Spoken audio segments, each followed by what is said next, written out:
ಗಾಳಿ ಜೋರಾಗಿ ಬೀಸುತ್ತಿದ್ದ ರಾತ್ರಿ. ಕಿಟಕಿಯನ್ನು ಬಿಗಿಯಾಗಿ ಮುಚ್ಚಿಕೊಂಡು ಒಬ್ಬಳು ಹುಡುಗಿ ಅನು ಹಾಸಿಗೆಯಲ್ಲಿ ಮಲಗಿದ್ದಳು. ಕತ್ತಲೆ, ಮಿಂಚಿನ ಬೆಳಕು, ಗುಡುಗು. ಭಯದಿಂದ ಹಾಸಿಗೆಯನ್ನು ಗಟ್ಟಿಯಾಗಿ ಹಿಡಿದುಕೊಂಡಳು. ಆಕೆ ಅಮ್ಮನ ಕೈ ಹುಡುಕಿದಳು.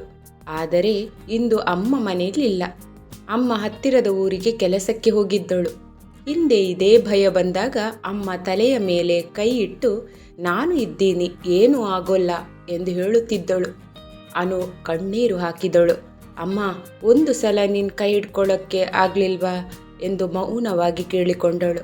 ಆ ಕ್ಷಣ ಕಿಟಕಿಯ ಒಳಗಿಂದ ಗಾಳಿಯೋ ಒಳಬಂದು ಅಮ್ಮನ ಕೈಯಂತೆ ಅವಳ ತಲೆ ಸ್ಪರ್ಶಿಸಿತ್ತು. ತಂಪಾದರೂ ತುಂಬ ಆಪ್ತವಾಗಿತ್ತು.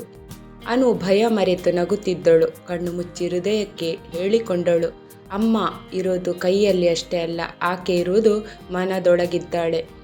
ಬೆಳಿಗ್ಗೆ ಅಮ್ಮ ಮನೆಗೆ ವಾಪಸ್ ಬಂದಾಗ ಅನು ಅವಳನ್ನು ಬಿಗಿಯಾಗಿ ಅಪ್ಪಿಕೊಂಡು ಕಣ್ಣೀರು ಹಾಕಿದಳು.